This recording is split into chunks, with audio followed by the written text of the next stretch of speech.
वालेकुम, क्या हाल चाल है आप लोगों का। आज की जो वीडियो है ये मेरे ख्याल में बहुत ही इंपॉर्टेंट वीडियो है क्योंकि काफ़ी लोग जो है मुझसे साउथ कोरिया के वीज़े के बारे में पूछे थे।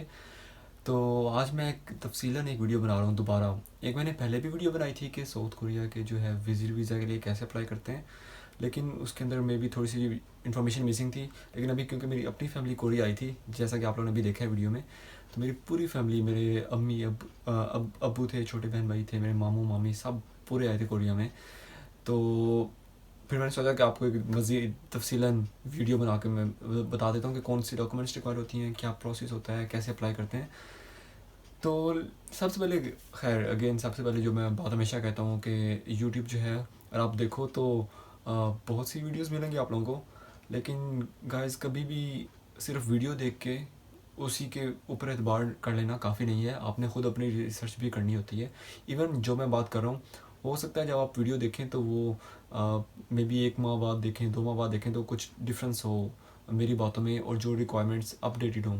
तो लेकिन वीडियो देखने के बाद एक बार ख़ुद भी आप लोगों ने तहकीक लाजमी करनी होती है, क्योंकि वीज़ा अगर आप कोरिया आना चाह रहे हो तो वीज़ा लेना चाह रहे हो तो इतना सिंपल नहीं होता कि आपने एक वीडियो देख ली और आपको वीज़ा मिल जाएगा। नहीं, ऐसा कभी नहीं है। और अगर कोई बंदा वीडियो वाला ऐसा कह रहा है कि साउथ कोरिया का वीज़ा लेना बहुत आसान है, एक दिन में वीज़ा मिल जाता है, तो वो फेक है, टोटली फेक है। उसकी बात पे कभी इस्तेमाल जो है ना वो आपको असर नहीं होना चाहिए।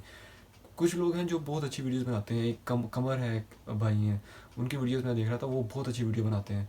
लेकिन बाकी ऐसे बाकी फजूल में कोई पता नहीं है किसी को, खुद कभी नहीं कोरिया गए नहीं है और वीडियो बैठ के बना रहे हैं। तो गाइस ऐसे फजूल वीडियोस ना देखें। आप जो है जो वीडियो जो लोग कोरिया में हैं उनसे पूछें, खुद से रिसर्च करें और फिर जाके अप्लाई करें। खैर, अगर आप कोरिया आना चाह रहे हैं तो कोरिया मैं बता दूं कि इतना सिंपल नहीं है। शायद पाकिस्तानियों के लिए मे बी अमेरिका जाना ज़्यादा इजी हो, लेकिन कोरिया का वीज़ा लेना ये आसान नहीं है, बहुत टफ़ है। स्पेशली आजकल के दिनों में तो बहुत ज़्यादा ही टफ़ हो गया है, लेकिन फिर भी मुश्किल नहीं है, नामुमकिन नहीं है। जैसे कि मैं आया हूँ, मेरे सारे फैमिली लोग आए हैं, तो वो ऑफ कोर्स क्या तरीका था वो मैं आप लोगों को बताऊँगा कि कैसे आप लोग भी आ सकते हैं। सबसे पहले अप्लाई करने का तरीका क्या है। पाकिस्तानी अगर आप लोग पहली दफ़ा अप्लाई कर रहे हो तो आपको एम्बेसी जाना होता है लाजमी। और आप दूसरी दफ़ा अप्लाई कर रहे हैं तो फिर कोई भी आपकी बिहाफ पे जाके अप्लाई कर सकता है। डॉक्यूमेंट्स क्या चाहिए होती हैं, अगर आप लोग लेट्स से स्टूडेंट हैं या आप लोग एक वर्कर हैं, मैं दो का बताता हूँ। अगर आप स्टूडेंट हैं तो आपको यूनिवर्सिटी का सर्टिफिकेट, आपको अपनी मार्कशीट चाहिए होती है। उसके बाद आपको अपने क्या नाम बैंक स्टेटमेंट चाहिए होती है कि आपके अपने बैंक में कितने पैसे हैं, और आपके बैंक में नहीं है तो आपके अब्बू के बैंक में कितने पैसे हैं। उसके बाद फिर FRC, फैमिली रजिस्ट्रेशन सर्टिफिकेट चाहिए होता है, जिसके अंदर लिखा होगा कि आपके बहन भाई कितने हैं, उनका नाम, आपके अब्बू आपकी अम्मी का नाम होता है, पूरी फैमिली का नाम होता है, आप कहाँ पे पैदा हुए थे, ये चीज़ें हो गई। अगर आप लोग मैरिड हैं तो आपका मैरिज सर्टिफिकेट होगा। अगर आप जो है क्या नाम है, उसके अलावा आपका पोलियो का सर्टिफिकेट भी मांगते हैं आजकल वो, कि आपने पोलियो की वैक्सीनेशन करवाई हुई है या नहीं करवाई हुई। उसके बाद फिर एक एप्लीकेशन फॉर्म होता है। वो फॉर्म कहाँ से डाउनलोड करते हैं उसका लिंक भी मैं आप लोगों को वीडियो में दे देता हूँ। फॉर्म के बाद होता है आपकी एक पासपोर्ट जिसकी 3 माह की वैलिडिटी हो, यानी कि अगर आप जनवरी 2019 में अप्लाई कर रहे हैं तो पासपोर्ट जो है वो अप्रैल से पहले एक्सपायर ना हो, वो अप्रैल के बाद एक्सपायर हो रहा हो, 3 माह तक की वैलिडिटी होनी चाहिए। फिर आ जाती है आपके पास एक पासपोर्ट साइज़ की पिक्चर, वो आपके पास ज़रूरी है। ये डॉक्यूमेंट है। मेडिकल सर्टिफिकेट समटाइम अगर वो मांगें बाद में तो फिर देना है, अदरवाइज़ आपको मेडिकल की चाहिए नहीं होती है, लेकिन पोलियो का जो है वो रिक्वायर्ड होता है। ये तो डॉक्यूमेंट्स हो गई स्टूडेंट के लिए।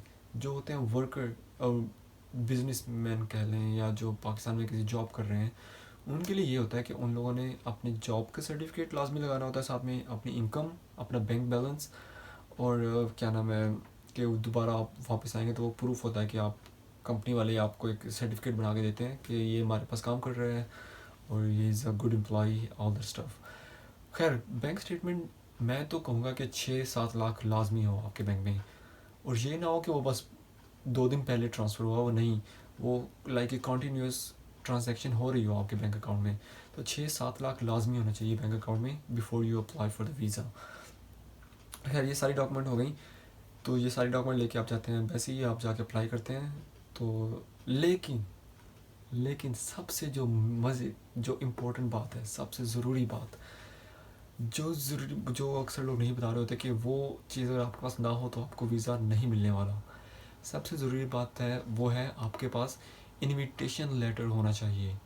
कोई पाकिस्तानियों के लिए अगर इनविटेशन लेटर नहीं है तो आप अप्लाई नहीं कर सकते, सिंपल।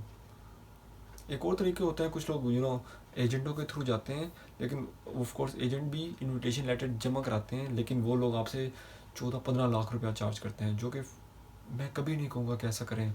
14-15 लाख रुपया दे के कोरिया आके इतना आप कमाते नहीं हो, तो कभी ऐसा फजूल काम ना करें, गलत काम होते हैं सारे, फेक कहते हैं।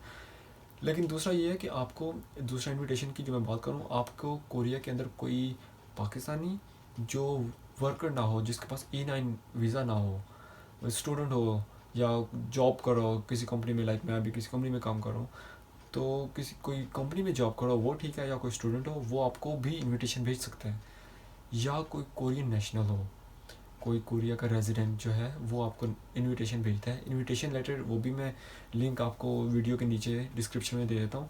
और उसके बाद एक होता है गारंटी लेटर, वो बहुत ज़रूरी है। गारंटी लेटर जो आपको इनविटेशन भेज रहा होता है वो लिखता है कि मैं गारंटी देता हूँ ये बंदा वापस जाएगा, अगर नहीं जाता तो आई विल बी रिस्पॉन्सिबल, मुझे जो इमिग्रेशन वाले हैं वो फ़ाइन करेंगे फिर। तो कोई भी बंदा गारंटी देता है आप लोग की कि ये बंदा वापस लास्ट में पाकिस्तान जाएगा। तो इनविटेशन लेटर, गारंटी लेटर ये बहुत ज़रूरी होते हैं। उसके बाद अगर मैं कोरियन हूँ तो वो कोरियन जो इनविटेशन लेटर आपको दे रहा है वो अपना जो है आईडी कार्ड, कोरियन का NID, नेशनल आइडेंटिटी, NIC जो है वो साथ लगाएगा। अगर वो कोई पाकिस्तानी है तो वो एक पाकिस्तानी का होता है एलियन रजिस्ट्रेशन कहते हैं, तो वो एलियन रजिस्ट्रेशन भी आपको देगा। खैर ये जो कोरियन या पाकिस्तानी का कोरियन आईडी कार्ड, इनविटेशन और गारंटी लेटर, ये आपके पास सिर्फ इसकी फ़ोटो कापी नहीं होनी चाहिए, ये आपका ओरिजिनल होना चाहिए। और ये आपने ओरिजिनल लेके जाना होता है एम्बेसी।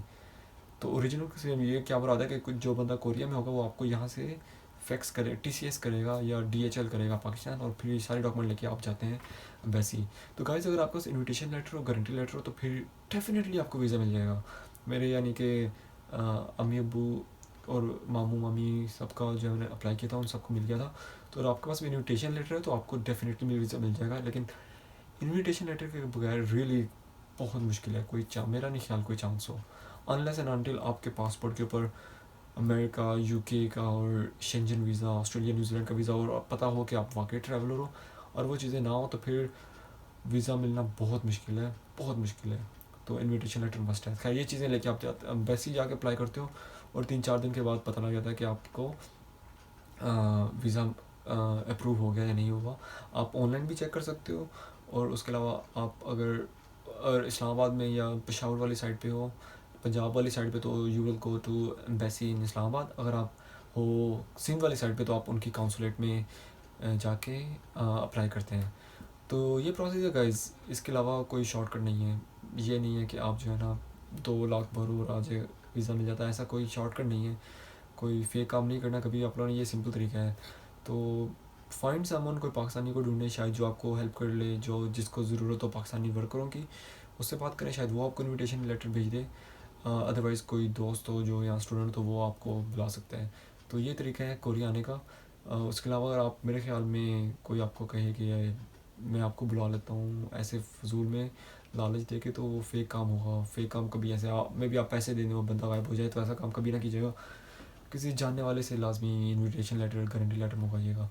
तो कोरिया अगेन आए, लाजमी आए। बहुत प्यारा कंट्री है, बहुत खूबसूरत कंट्री है। कोरिया के बारे में कोई भी इन्फॉर्मेशन चाहिए हो तो मुझसे लाजमी पूछें। और अगर वीडियो पसंद आए तो काइंडली सब्सक्राइब वाले बटन पे लाजमी क्लिक करें, और एक बेल आइकन है उसे लाजमी प्रेस करें। I will be very thankful. Thank you so much for watching the video. Thank you guys, और अल्लाह हाफिज़, लव यू, अल्लाह हाफिज़।